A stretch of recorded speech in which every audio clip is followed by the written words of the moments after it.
Fala, galera. Ó, hoje eu não vou tocar guitarra, não. Vou mostrar uma coisa aqui muito louca, assim, muito interessante, que talvez as novas gerações não conheçam. Uma coisa feita de papel. Isso aqui é uma mídia, um suporte de comunicação. Era a nossa internet, lá nos anos 90. A revista Guitar Player no Brasil surgiu em 96. Eu tenho a primeira, capa Steve Vai, muito boa. E aí, assim, a revista basicamente era uma transcrição, umas lições, entrevistas, solos. Eles pegavam um solo de guitarra, né? Solos é isso. Eles pegavam um solo de guitarra e davam uma destrinchada lá. Mas basicamente era teste. A revista era teste, teste, teste, teste de amplificador, teste de guitarra, teste disso, teste daquilo.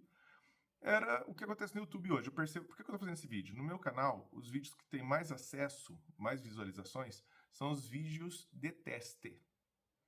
Onde eu estou testando.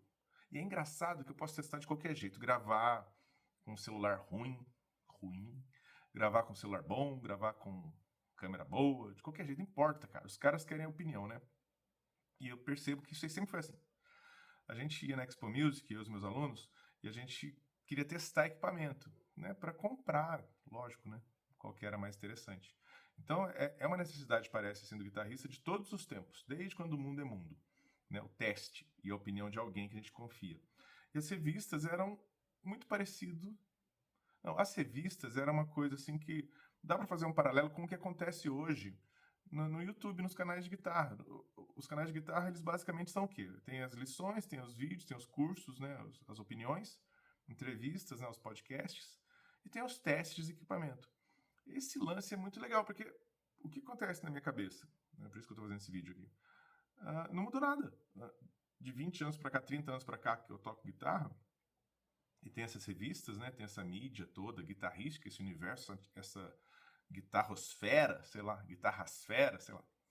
Atmosfera, guitarra, entendeu? Não deu certo, mas beleza, é isso aí. O lance é o seguinte: parece que migrou do papel, né? Da revista, para o digital. Não mudou nada demais. Não mudou nada. Não mudou nada. O que acontece é o seguinte: a sessão tem canal no YouTube, no Instagram e tal, que o cara fica ali mostrando uns leaks e tal. Eu mesmo faço isso direto aí. Pode ser mais detalhado ou não, pode ser só tocando. Tem gosto para tudo, tem produção, tem sem produção, com produção, é uma bagunça. E aí eu falei, caramba, como esse lance do teste é muito louco, porque os equipamentos são caros, então a gente fica meio assim, pô, vou gastar milão num pedal, cara, e se for ruim, né? Então é muito importante isso. E assim, eu só percebo que talvez a falta de acesso, né? Se a gente tivesse mais lojas, talvez isso não acontecesse. Porque daí você poderia ir numa loja e tal. E é interessante ver que o público consome a mesma coisa, entendeu? A revista, ela vendia o quê? Ela tinha uma transcrição, um solo de guitarra, algumas lições, 10% da revista. O resto era entrevista, que hoje a gente pode jogar para o YouTube, fazer um paralelo, comparar, não. Talvez essas entrevistas tenham migrado para o podcast, né? Talvez não, migraram para o podcast. Então você tem o cara do podcast lá fazendo as entrevistas, você tem o cara que é especialista em pedal fazendo teste, você tem o cara que dá aula, só que agora é no digital, aqui que eu estou olhando aqui para o monitor do computador. E é engraçado isso. Eu lembro, quando saiu o MSN, eu falei para uns alunos assim na época, ó, cara, no futuro, né, como o mundo vai evoluindo, as coisas vão melhorando, talvez todo mundo tenha uma internet boa. Olha, profeta Guto, o futurista. Mas era uma coisa óbvia. Já existia o MSN, já existia ali internet e tal, discada, aquela coisa toda. E eu falava, caramba, com uma webcam e tal, eu acho que dá pra fazer umas aulas online, né, cara? Porque você não precisa sair de casa, às vezes o trânsito, a distância, um monte de coisa, né? Melhorou, isso não é nem questão de ter melhorado, foi muito além do que eu imaginava. Eu tava pensando na época com o que eu tinha. O que eu tinha na época? O MSN e a webcam. Só que hoje tem o Hotmart, né? E com o celular dá pra fazer isso, né? A gente pode, no celular, fazer essa aula online. Eu tive alunos online, assim.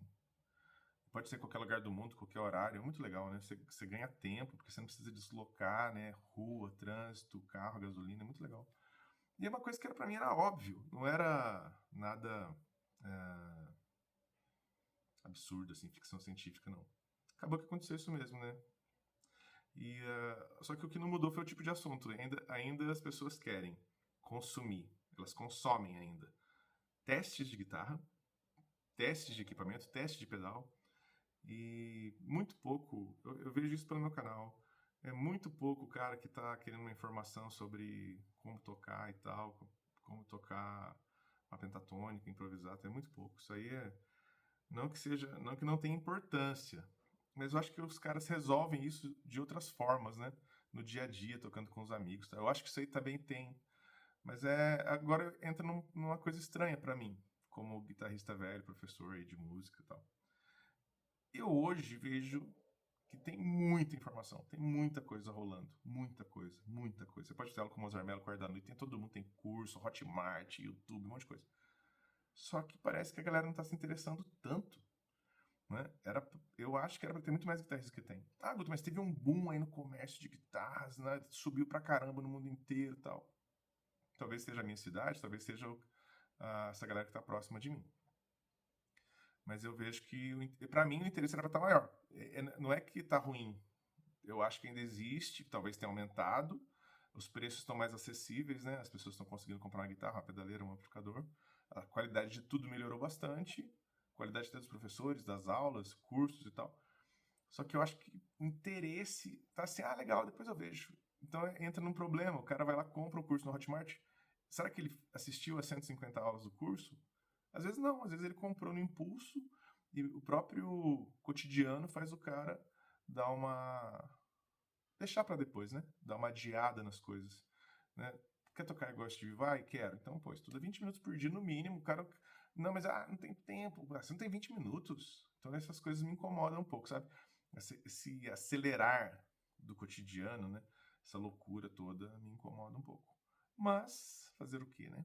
São coisas que não dependem de mim, né? Se dependesse de mim, todo mundo ia ter tempo.